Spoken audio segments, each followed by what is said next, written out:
నమస్తే. ఇన్నాళ్ళు నన్ను సపోర్ట్ చేస్తూ, ఎంకరేజ్ చేస్తూ మీ ప్రేమని నాకు అందిస్తున్న ప్రతి ఒక్కరికి కృతజ్ఞతలు.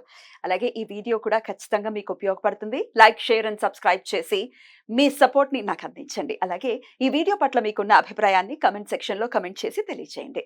ఇప్పుడు వీడియోని చూద్దాం.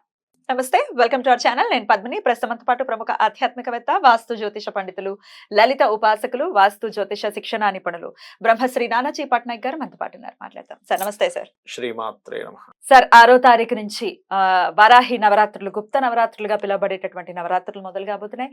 అలాగే హైదరాబాద్ రాష్ట్రంలో లేకపోతే తెలంగాణ, యావత్ తెలంగాణలో కూడా వైభవోపేతంగా జరుపుకునేటటువంటి పండగ బోనాల్ పండగ. ఇక్కడ హైదరాబాద్ మొత్తం అయితే అద్భుతం. అసలు ఆషాఢ మాసం అంటే అదొక అందం. చాలా ఎంజాయ్ చేస్తారు కూడా చాలా ఎంజాయ్ చేస్తారు. ఆ అందం తీసుకురాలేము అసలు. అవును. వారం వారం ఒక్కొక్క ప్రాంతంలో ఆ హడావడి, అమ్మవారికి కృతజ్ఞతని ఆవిష్కరించడం, అబ్బా అద్భుతం. 100 సంవత్సరాలుగా ఈ పరంపర కొనసాగటం ఇంకా ఎప్పటికీ కొనసాగుతూనే ఉంటుంది. అమ్మవారికి మనం బ్రతికున్నంత కాలం ఇవ్వవలసిందే కృతజ్ఞతలు అనేది. రైట్, ఇదొకటి. ఇదే కాకుండా త్రిపుష్కర యోగంతో వస్తోంది ఈ ఆషాఢ మాస ప్రారంభం. ఎలా చూడొచ్చు సార్ ఈ రోజుని, ఎలా వినియోగించుకోవచ్చు ఈ రోజుని? మొట్టమొదటిగా ఏంటంటే అందరికీ చెప్పేది ఒకటే, ఈ వారాహి నవరాత్రుల్లో మొట్టమొదటి డౌట్ అందరికి వచ్చేది ఏంటంటే, ఫోటో పెట్టుకోవచ్చా, చేయొచ్చా, పటం పెట్టుకోవచ్చా, చేయొచ్చా, చేయకూడదా? మనం అయితే ఇక్కడ ఒక చిన్న విషయం చెప్పాలి. క్లారిఫికేషన్ ఇస్తారా? ఏంటంటే పటం ఖచ్చితంగా పెట్టుకోవచ్చు. తెల్ల రంగులో ఉండేటువంటి వారాహి అమ్మవారిని పూజించమని చెప్పింది శాస్త్రం. తెలుపు రంగు అంటే మొహమా లేకపోతే వస్త్రాలు? మొత్తం అంటే వస్త్రాలు కాదు, ఉండడమే తెలుపు రంగులో. శ్యామవర్ణము అంటారు. అందరూ ఏమనుకుంటారు బ్లూ కలర్ అట్లా అనుకుంటారు. యాష్ కలర్ కూడా మిక్స్ అవుతుంది ash sir, colour, light ash green colour. అట్లా పెడుతుంటారు. బట్ వైట్ పూజిస్తే మంచిదని చెప్పడం జరిగింది. ఓకే. ఒకటే గుర్తుపెట్టుకోవాలి మనం, అమ్మవారు అసలు ఎవరు? వారాహి అంటే ఎవరు? వరాహస్వామి యొక్క శక్తి. ఆ వరాహమూర్తి ఎవరు? విష్ణుమూర్తి. మరి ఆ విష్ణుమూర్తి శక్తి అంటే ఎవరు? ఆవిడ లక్ష్మీ అమ్మవారు. స్త్రీ కాకపోతే ఇంకో రూపంలో ఉంది. అదే లక్ష్మీ అమ్మవారు ఇంకో రూపంలో ఉంది అక్కడ. అది మనం అర్థం చేసుకోవాలి. రెండవది ఏంటంటే, ఆ మూర్తిని పూజించడం ద్వారానో ధ్యానించడం ద్వారానో ఇబ్బంది అయితే లలిత అమ్మవారు పక్కన ఎందుకు పెట్టుకొని కూర్చుంటుంది? ఒకవైపు వారాహిని, ఒకవైపు శ్యామల అమ్మవారిని ఎందుకు పెట్టుకుంటుంది? ఇంకోటి ఏంటంటే, ఆవిడకి చెప్పినటువంటి వాటిల్లో సప్తమాతృకల్లో ఈవిడ 5వ మాతృక. ఆవిడ చేతిలో ఉండేటువంటి ఆయుధాలు కనుక చూసుకుంటే కనుక శంకు చక్రాలతో పాటు ఆ యొక్క నాగలి, రోకలి ఉంటుంది. నాగలి, రోకలి ఎందుకు ఉంటుంది అంటే, నాగలి దున్నడానికి, అన్నాన్ని ఇవ్వడానికి మనకి. రోకలి ఏంటంటే ఆ అన్నాన్ని దంచితే ఆ పొట్టు పోయి ఒడ్లు పోయి ఇదవుతుంది. అంటే ఏమిటి? చాలా స్వయంగా ఆవిడే దున్ని ఆవిడే మనకు అన్నప్రదాత అని మనం అర్థమవుతుంది. ఇప్పుడు అన్నప్రదాతని, లక్ష్మీ స్వరూపం మరో రూపం దాల్చిందని మనం పెట్టుకోకుండా ఉంటే ఎంతవరకు కరెక్ట్? అయితే పెట్టుకోకపోయినా పర్వాలేదు కానీ ఆవిడ్ని ఇష్టం వచ్చినట్టు మాట్లాడటం అయితే ఎప్పటికీ బాధని అనిపిస్తుంది. ఇంకోటి సంవత్సరం నుంచి ఇదే ఎగ్జాక్ట్లీ నడుస్తుంది. ఇప్పుడు ఇంకొక విషయం ఏంటంటే అమ్మా, ఇక్కడ ఆవిడ ముఖ్యంగా స్థిరత్వాన్ని ఇస్తుంది ఆవిడని పూజిస్తే. ఇంద్రియాల మీద స్థిరత్వాన్ని ఇచ్చేది వారాహి, మనసుని జ్ఞానాన్ని ఇచ్చేది శ్యామల, ఈ వీటిద్దరికి శక్తిని ఇచ్చేది లలిత అమ్మవారు. వీటి శక్తి ఎక్కడి నుంచి వస్తుంది? లలిత నుంచే వస్తుంది, అమ్మవారి నుంచే. అయితే ఈ దండనాథ అంటారు వారాహి అమ్మవారిని. అంటే ఏమిటంటే, ఈ యుద్ధానికి ప్లానింగ్ మొత్తం శ్యామల అమ్మవారు వేస్తే, యుద్ధం మొత్తం ముందుకు నడిపించడానికి వారాహి అమ్మవారు. అంటే నీ జీవితంలో కూడా నీ యొక్క ఆలోచన విధానాన్ని చూపించేది శ్యామల. నీకు శక్తినిచ్చి నీకు ముందుకు వెళ్ళి ధైర్యంగా నువ్వు ఒక అడుగు ముందుకు వెళ్ళని వస్తుంది. అంటే ఎక్కడైనా అపజయం కలుగుతున్నా సరే నువ్వు ఎక్కడా కూడా నాకు ఒక అమ్మవారు ఉందని ఒక ధైర్యాన్ని తెచ్చుకోవడానికి వారాహి. ముఖ్యంగా భూ సంబంధించిన వివాదాలు నేను చూశాను, చాలా మందికి భూ వివాదాలు ఇలా అయ్యాయండి. అమ్మవారిని చేసుకోండి అంటే క్లియర్ అయిపోయినవి చాలా ఉన్నాయి. ఇంద్రియ శక్తిని, భూ వివాదాలని మీరు అందుకే చూడండి, అంటే అది భూమికే ఎందుకు ఆపాదిస్తారనడానికి మీరు గమనించండి. వరాహమూర్తి అంటే ఎవరు? మామూలుగా తీసుకొచ్చారు. మామూలుగా పంది రూపంగా మీరు చూడండి అమ్మా, అది అన్ని జీవుల్లా కాకుండా భూమిని వాసన చూస్తూ తిరుగుతుంది. గమనించండి, భూమిని వాసన చూస్తూ తిరుగుతుంది. ఆ విష్ణుమూర్తి నాకు అప్పుడు ఏమనిపించింది అంటే, విష్ణుమూర్తి ఇన్ని జీవులు ఉండగా ఎందుకు ఆయన అవతారం ఎత్తాడా అనిపించింది. అంటే ఏమిటి? ఆయన దాచిపెట్టాడు దాన్ని. హిరణ్యాక్షుడు తీసుకెళ్లి సముద్రం గర్భంలో దాచేశాడు. ఇప్పుడు దాన్ని కనిపెట్టడం ఎలా? దాన్ని ఎవరైతే కనిపెట్టగలరో వాళ్ళే దాన్ని పట్టుకోగలరు. వరాహ అవతారం అయితేనే భూమిని కనిపెట్టగలరు, వేరే అవతారం అయితే కనిపెట్టలేదు. నిజమే కదా, వాసన చూస్తూ వాసన చూస్తూ ఇప్పటికి తిరుగుతుంటుంది ఆ అది. జీవికి అదే తత్వం ఆ ఇప్పటికీ ఎప్పటికీ జీవికి ఉంటుంది. అదే తత్వం ఇప్పటికీ కూడా అలా వాసన చూస్తూనే తిరుగుతుంది, మీరు గమనించండి. అవును. ఎంత ముట్టితోనే అంటే మూతితోనే ముక్కుతోటే అవునవును, మొత్తం ముక్కుతోటే అంతా తడుముతూ. తడుముతూ ఉంటుంది, ముక్కుతోనే వాసన చూస్తూ తిరుగుతూ అవును, ఉంటుంది. అవును. అందుకే ఆ యొక్క దీక్ష తీసుకునేవారు క్రీమ్ ఆర్ ఎల్లోయిష్ కలర్స్ వేసుకోవాలంటుంటారు. ఇప్పుడు అందుకే పవన్ పవన్ కళ్యాణ్ గారు కళ్యాణ్. కూడా అదే. ఎందుకు అంటే క్రీమ్ ఆర్ ఎల్లోయిష్ కలర్స్ భూతత్వానికి సంకేతం, ఓకే. భూమితత్వం.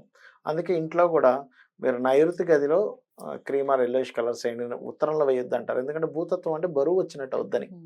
ఓ ఓకే.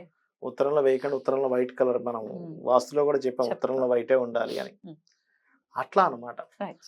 ఎందుకు ఆ వస్త్రమే ఎందుకు? భూతత్వం స్థిరతత్వం, ఓపికనిచ్చారు. అందుకే భూమికి బోల్డంత ఓపిక ఉందంటాం. అవును. అమ్మో నీకుంత ఓపిక ఎవరికి లేదమ్మా అంటాం. అందుకని భూమికి వర్ణం చూసి తీసుకుంటే cream, yellowish colours, goldenish colours ని భూతత్వంగా తీసుకుంటారు. Right sir. అయితే ఈ యొక్క వారాహి అమ్మవారి యొక్క ఇవి చేసేటప్పుడు కలశం నార్మల్ గా పెట్టుకోవచ్చు, పెట్టుకోవచ్చా? తప్పేం లేదు. ఆనమైతే లేని వాళ్ళు సార్ లేని వాళ్ళు పెట్టుకోకుండా ఫోటో మామూలుగా పెట్టుకోవచ్చు, ఫోటో. తప్పేం కాదు. శ్రీచక్రం పెట్టుకొని శ్రీచక్రం మీద పూజ చేసుకోవచ్చు. వారాహి అమ్మవారి పటము శ్రీచక్రాన్ని పెట్టుకొని, శ్రీచక్రం దగ్గర లేదని అమ్మవారి పటం దగ్గర కూడా మీరు పూజ చేసుకోవచ్చు, అమ్మవారి పాదాల దగ్గర చేయొచ్చా? పాదాల దగ్గర చేసుకోవచ్చు. ఉగ్ర స్వరూపంగా చెప్తారు కాబట్టి అమ్మవారిని ఏ దిక్కున పెట్టమంటారు సార్? అయితే ఇంట్లో మనకి వాస్తు శాస్త్రంలో ఏం చెప్పారంటే దక్షిణాగ్నేయంలో పెట్టుకోమని చెప్పారు. ఉగ్రస్వరూప దేవతలను ఎవరైనా వారాహి అనే కాదు, మీరు ఉగ్రస్వరూపాన్ని దేనైనా నరసింహస్వామి, ఆంజనేయ స్వామి, శక్తి స్వరూపం ఇవన్నీ కూడా దక్షిణ నైరుతి. ఎందుకంటే దక్షిణాగ్నేయం, ఎందుకంటే దక్షిణాగ్నేయంలో వాస్తులో 15 మంది శక్తి దేవతలు ఉంటారని చెప్తారు. అక్కడ కనుక ఎవరైనా తెలియక ఏదైనా బాత్రూమ్ కట్టుకున్నారనుకోండి, ఇంట్లో ఉండే వాళ్ళ శక్తి నశిస్తుంది. అందుకే వాస్తులో దీనికి ఒక శ్లోకం ఉంటుంది, దక్షిణాగ్నేయ మృదయే ఆజ్యగేహ ప్రశస్తయేతని. అంటే ఇంత ఆజ్యము గేహ అంటే మనకి నెయ్యి పెట్టమంటారు అక్కడ. దేవత నెయ్యి తీసుకుంటుంది, నెయ్యి వాటికి ఆహారం కదా హోమంలో.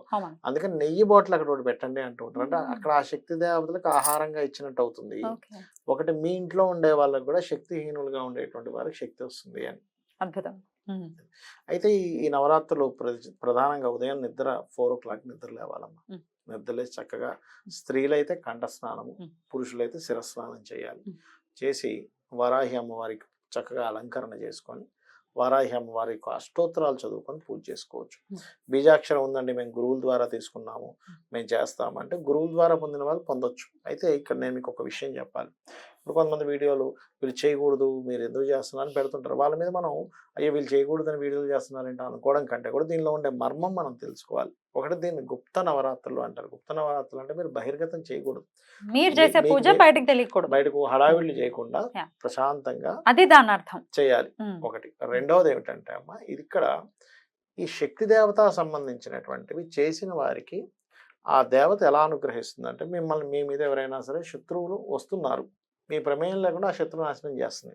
మీరు కోప్పడుతున్నారు అనుకోండి, ఆ ఎనర్జీ అట్లా ట్రాన్స్ఫర్ అయిపోయి వాళ్ళకి ఇబ్బందిని ఇస్తుంది. అదే ఎట్ ది సేమ్ టైం మీకు ఇబ్బందిని ఇస్తుంది.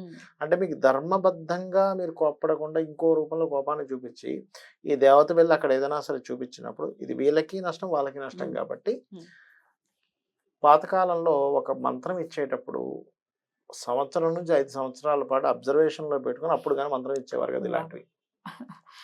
ఇప్పుడు మనకి విరివిరిగా దొరికిపోతున్నాయి ఎక్కడ పడితే అక్కడ. కాబట్టి అందరూ చేయకూడదు అంటుంటారు, అంతకుమించి ఏం లేదు అక్కడ. రైట్. గుప్త నవరాత్రులకు ఉన్న పేరు అది, దాని అర్థం అది. అంటే గుప్తం కాబట్టి అందరూ చేసేయకూడదు, అసలు జోలికి వెళ్ళకూడదు, హడావిడి చేయకూడదని, హడావిడి చేయకూడదని, చేయకూడదని హడావిడి చేయకూడదు, తప్పు. ఇది ఇంకా బాగుంది, చేయకూడదని హడావిడి చేయకూడదు. అమ్మవారికి ఏ నైవేద్యం ఇప్పుడు చేస్తుందంటే చేయకూడదని హడావిడి చేస్తున్నారు, చచ్చిపోతున్నాం వెళ్ళలేక. బాబాయ్ లక్ష్మీదేవికి ఇంకో రూపం రానైనా చేసుకుంటే ఏంటి తప్పు అంటే ఏమిటేమిటో. సర్లేండి, ఎవరికి అనుగ్రహం ఉంటుందో వాళ్ళు చేసుకుంటారు. ఇంకోటి ఏంటంటే శక్తి దేవత ఆరాధన చేయాలంటే, అసలు అమ్మవారి ఆరాధన చేయాలంటే ఫస్ట్ మనకి యోగం ఉండాలి, అంతే కదా. ఇక్కడ ఏమవుతుందంటే కలి ప్రభావం వల్ల ఎవరైతే చేయకూడని యోగం ఉంటుందో వాళ్ళు అలాంటివన్నీ విని అమ్మో నిజమేనేమో అని ఆగిపోతారు. ఎవరికైతే అమ్మవారి అనుగ్రహం ఉంటుందో ఇవన్నీ కాదు, ఇదంతా కలిమాయ మనల్ని కమ్మేస్తుంది. అమ్మో అమ్మవారి పాదాలు పట్టుకోకపోతే ఇంకెవరిని పట్టుకుంటాం, అమ్మ దగ్గరికి కాకపోతే ఇంకెవరి దగ్గరికి వెళ్తాం వాళ్ళు చేస్తారు. కాకపోతే ఈ శక్తి దేవత ఆరాధన చేసేటప్పుడు కామ క్రోధాది వికారాదుల్ని మనం పట్టుకోవాలి. ఎవరి మీద కోప్పడ్డాం, చిరాకు పడ్డవి కాదు. కనబడుతున్న ప్రతిదీ కూడా శక్తితో కూడా, ఈ భూమి మీద ఉన్న ప్రతి వస్తువుకి శక్తి అమ్మవారు కదా అనే భావంతో ఉండాలి. తప్పకుండా. అయితే ఈ అమ్మవారికి ఏ ప్రసాదం నైవేద్యంగా ప్రతినిత్యం పెట్టచ్చు, అలాగే నియమాలు ఏం పాటించాలి, ఇట్లాంటి ప్రశ్నలు కూడా వస్తాయి సార్. ఒకటి, నేల మీద నిద్రించడం, బ్రహ్మచర్యం పాటించడం, లేదా చాప వేసుకోవచ్చు. బ్రహ్మచర్యం పాటించడము. ఈ 9 రోజులు కూడా పర్టికులర్గా మాంసాదికి సంబంధించినవి దీక్ష తీసుకునేవారు. మిగతా వాళ్ళ ఇష్టం చెప్పలేము. దీక్షగా ఉండి పూజ చేసేవారు తీసుకోకుండా ఉండాలి. ఇంకోటి ఏంటంటే, ఇక్కడ నైవేద్యము శాస్త్రంలో చెప్పినటువంటిది ఏంటంటే, మీకు హ్యాపీనెస్ లేదనుకో పాయసాన్నం పెట్టమని చెప్తుంది శాస్త్రం. లేదండి నాకు అన్ని పనులు స్లో అవుతున్నాయి, ఏది ముందుకు కదలట్లేదు, ఎక్కడ వేసిన గొంగలు అక్కడే ఉంది, అమ్మవారికి బెల్లముతో చేసిన గూడాన్న ప్రియ అంటారు, బెల్లముతో చేసిన పదార్థాన్ని గనక అమ్మవారికి గనక పెట్టినట్లయితే అమ్మవారు అనుగ్రహం ద్వారా అప్పటి నుంచి కదులుతాయట. అదేవిధంగా గురుబలం లేదండి ఏ పని చేయాలన్నా, ఇప్పుడు మనం టెంపుల్స్ లో చూస్తుంటే, అయ్యగారు నాది నక్షత్రం, నీ గురుబలం లేదు పో అంటాడు ఆయన. అరే గురుబలం లేదండి అనిపిస్తుంది. ఇప్పుడు కాదులే పో సంవత్సరం అంటాడు. అప్పుడేంటి, గురుబలం లేదని భయపడకుండా అమ్మవారికి గనక పులిహోర, లేకపోతే పసుపుతో తయారు చేసిన అన్నము కానీ, నేతితో తయారు చేసిన, హైద్రాన్న రసిక అనేటువంటి నామం కూడా ఉంటుంది కాబట్టి, నేతితోని లేదా పసుపుతో తయారు చేసిన అన్నాన్ని కనుక నైవేద్యంగా పెట్టినట్లయితే కూడా తగ్గుతుంది. అదేవిధంగా ఎవరికైనా శత్రుబాధలు ఎక్కువ ఉన్నాయనుకోండి, ఎర్ర అక్షింతలతో పూజ చేస్తారు. అంటే వీళ్ళకి ఎటువంటి దోషము లేకుండా, అంటే మీరేదో వాళ్ళని మీరు ఇబ్బంది పెట్టి వాళ్ళు మళ్ళీ మమ్మల్ని శత్రువుగా చూస్తున్నారని వాళ్ళకి అమ్మవారు ఎక్కడ సాయం చేయదు. ఎందుకంటే ధర్మం ఎక్కడ ఉంటుందో అమ్మవారు అక్కడ ఉంటుంది ఉంటుంది కాబట్టి, మీరు నిజంగా మీ పట్ల ఎవరైనా కావాలని శత్రువులుగా వ్యవహరిస్తూ ఉంటే మాత్రం అప్పుడు శత్రువుకి సంబంధించినటువంటి దాన్ని క్లియర్ చేస్తుంది. లేదండి నాకు మనసులో అనిపిస్తుంది, మీ మనసులో ఉండే శత్రుత్వాన్ని తీసేస్తుంది అమ్మవారు. ఇది బాగుంది సార్. శత్రుత్వం ఎక్కడ ఉంటే అక్కడ అది నశించిపోతుంది. అదే అమ్మవారి యొక్క స్ట్రాటజీ ఏంటంటే, నువ్వు పూజ చేసావు శత్రు నాశనం అవ్వాలని, నీ మనసులో ఉందిరా అక్కడ లేదని నీ మనసులో క్లియర్ చేస్తుంది. అద్భుతం సార్. చాలా మంది చేయాలి అయితే ఈ పూజలు. ఎందుకంటే ఆవిడ లేని చోటు లేదు కదా, ఆవిడ లేదా ఎక్కడ ఉందో శత్రుత్వం, బయట ఉందా నీ లోపల ఉందా. భూమికి సంబంధించిన ఇబ్బందులను ఫేస్ చేసే వాళ్ళు ఎలా అమ్మవారిని దేంతో? భూమికి సంబంధించినటువంటిది బిల్వపత్రంతో పూజ చేస్తే గనక తొందరగా క్లియర్ అవుతుంది సమస్య అనేటువంటిది. Right sir. అయితే అదే రోజు త్రిపుష్కర యోగంతో మొదలవుతున్నటువంటి రోజు కాబట్టి, మరి మరలా పూజలు చేసుకునే, లేకపోతే ఏ పని చేస్తే అది మళ్ళీ చేసుకునేటటువంటి పరిస్థితి ఉంటుంది కాబట్టి, పరిస్థితి ఉంటుంది అంటేనే మనం బాగుంటాం అని అర్థం. అంతే కదా. త్రిపుష్కర యోగాల్లో మీరు ఏదైనా పూజ ప్రారంభిస్తే దాని ఫలితం కూడా అధికంగా వస్తుందని శాస్త్రం చెప్పబడింది. దాంతో పాటు మీరు ఇందాక అన్నట్టుగా బోనాలు అంటే ఒక ఎనర్జీని ఇచ్చేటువంటి పండుగ చెప్పాలంటే తెలంగాణకి ఒక జమ్ అనిపించాలి. మామూలుగా కాదు, గ్రామ దేవతలకు అవసరమైనటువంటి ప్రలోభాలకు వెళ్లకుండా తల్లిని మనస్ఫూర్తిగా శరణాగతి చేసే తల్లికి ఖచ్చితంగా అమ్మవారి అనుగ్రహాన్ని ప్రతి ఒక్కరూ పొందాలని మనస్ఫూర్తిగా కోరుకుంటూ చాలా అద్భుతంగా వివరించారు సార్. కృతజ్ఞతలు. నమస్కారం. శ్రీమాత్రే నమః.